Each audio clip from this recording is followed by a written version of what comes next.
We have LA local Paul Preston, and he is going to give you 5 hidden gems in Los Angeles. So if you are going to Los Angeles and you want to find those things that the locals know that will absolutely blow your mind, those hidden gems, Paul has 5 that he is going to give you. So I'm going to hand it over to Paul. Let's hear him, Paul. Where are you going to I'll start? give you the 5, and I'll even give you the first tour if you want it. It is my tour. Mike was kind enough to let me plug my tour in here, but I do think it's pretty special because you could take a tour of LA that everybody takes, or you could take a private tour that you customize yourself. That's what my tour is. And it's really for movie lovers because I'm going to take you around and show you where movies were made. It's the Movie Guys LA Film Locations Tour. And Google's been very kind to me. I think I'm the only person doing this. There's another, I think the other tours that might show you where movies were filmed, but then they also might show you where Paris Hilton was arrested and you'll stop caring. But if you really want to see just like a dozen places you're absolutely passionate about, then you pick them on my tour. I give you like a list of 30 or 40. You pick your 12. That way I know it's a bullseye for stuff you're passionate about. Will you see more than 12? Will you probably see 25 or 30? Yes, because we film movies everywhere. But I want, the core of it to be something you're passionate about. Number 2 would be the Huntington Library and Gardens. If you go over to San Marino, which is just south of Pasadena, you'll find a big, sprawling, epic space of land that was owned by Henry Huntington. So, for example, the library has like a first edition Shakespeare. They've got Gutenberg Bibles, writings by Dickens, John Adams, Frederick Douglass, Harriet Beecher Stowe, right on up to Bukowski. So you can go look at all the famous. And this, when you see these items, you know you are seeing a very small percentage of all that he has. But they got to swap things out because of the light or whatever. So it's like. And then art, there's a number of different art museums, each themed out to different areas of the world or eras of time. But they do have some famous stuff. They get some Frank Lloyd Wright furniture, some Hopper and Warhol, and they've got the famous Thomas Gainsborough Blue Boy. Wow. The gardens, massive. A Japanese and a Chinese garden, a desert garden, a rose garden, herb garden, lily ponds. And, you can go out there and just relax and chill, or you can go on an adventure and see all of it in one day. It's going to take a lot of hiking around. You basically are going to put your steps in when you when you head to the Huntington Library and Gardens. Absolutely gorgeous place. One of the most beautiful in all of Los Angeles. Love it. All right. And what do you got next, Paul? What's the third? One other way to get outdoors is something called CicLAvia. Now, 8 or 9 times a year, a good-sized portion of the city is shut down for bicycles only, and then they call it CicLAvia. They promote basically car-free public events. The routes range from like 4 to 6 miles to 14 round trip, depending on how much you want to do. They shut down Hollywood. They shut down downtown LA, Watts, Culver City to the beach. All manner of areas have been closed down, and it's just, people can roller skate, or they can, walk their dog or skateboard or whatever. But it's mainly the bikes are taken over for a day. And the cool part about it is I've discovered new neighborhoods. I've heard of Boyle Heights, never went there until CicLAvia, and it turns out they got a great view of downtown for some photo ops and good food. And at CicLAvia, they have these hubs every once in a while that encourage community. So when you bike for a while and then you're required to stop, it's going to be a whole bunch of tables that are public action committees. There's going to be food trucks, and there's going to be art and local businesses just showing up to do things like, we got a George Lucas museum coming here. So they'll be out to, hey, what's coming next year? They got swag and also, so these whole big things. And the best part is wherever you're going, you got to plan your lunch at the end of CicLAvia. So they had one recently in Koreatown, which is like perfect because we're going to go to Korean barbecue. We're going to Korean barbecue the hell out of it. So, all right. What's next? What's your fourth, Paul?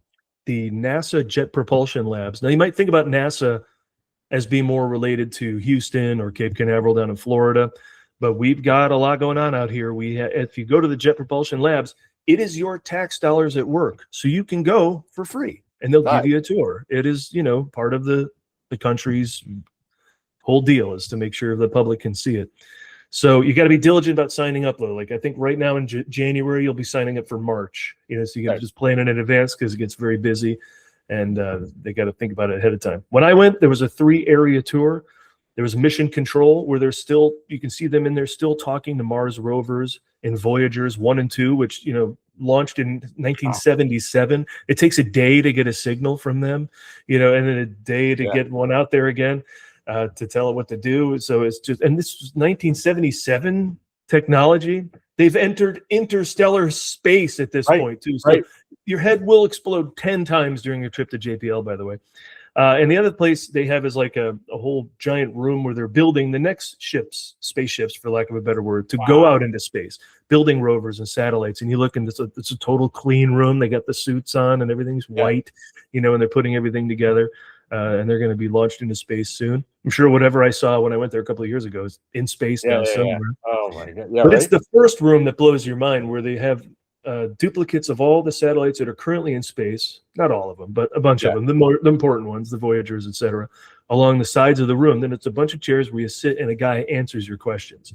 And I'm like, dude, I got like 1,000, but I know we got other tourists coming in. All right, hit us with the last one, Paul. What's top of the list? Well, one of course, California's golden boys in cinema is Quentin Tarantino. He started out here in working in, I think it was Carson, at a video store, watched all the right movies to learn how to make them himself, and now has obviously 2 Oscars and tons of hits on his hands. So he has turned around and bought 2 cinemas in LA. The first is the New Beverly, and I recommend both of these for a trip, because it's not just, man, let's go to a movie. No, this is an event. If you go to the New Beverly, this is a theater that used to be an adult movie house that eventually started showing things that Quentin loved, like Grindhouse, Kung Fu, etc. And then they started to go under because the building was going to be sold. And he said, not on my watch, I'm going to buy the building. The theater still ran itself into the ground. He said, fine, I'm going to buy the business and the building, and I'll run the whole thing.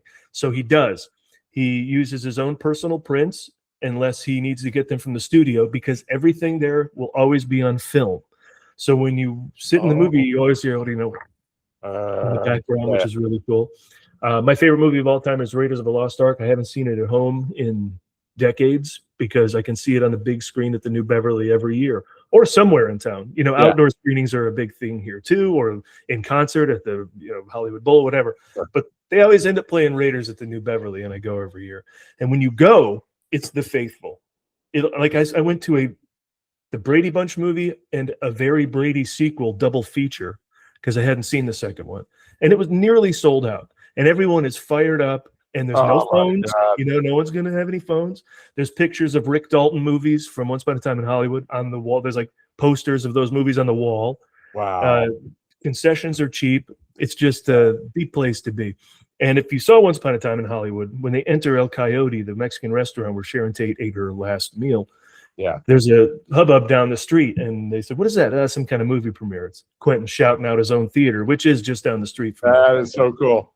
So that's it's one of the great places in the whole world, with El Coyote and a great German restaurant around the corner. Yeah. Oh my God, Paul, these are incredible. So all right, so here are your 5 hidden gems that if you go to LA, this is where you're going to find things that are not on the map. They're not in your guidebook, but boy, are you going to love hitting all these things. They're just incredible. So we've got the Movie Guys LA Film and Locations Tour with Paul himself taking you there, which is dynamite.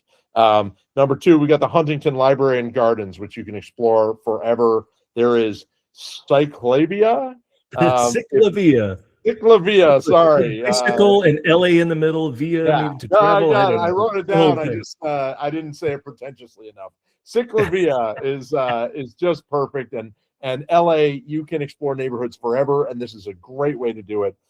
There is the free and mind-blowing NASA Jet Propulsion Labs, and finally, there are Quentin Tarantino's personal theaters, the New Beverly and the Vista, where this is not just going to see a movie. This is an experience that is just truly astonishing. So those are 5 hidden gems that I think you will love. This has been 1,000 Road Trips. Paul, thank you so much. We're going to drop all those links in there, so everyone get on out there, go check this stuff out. You're going to love it. Oh, wait, I got 50 more. Hang on. I love it. All right. Thanks, everybody. Enjoy the road.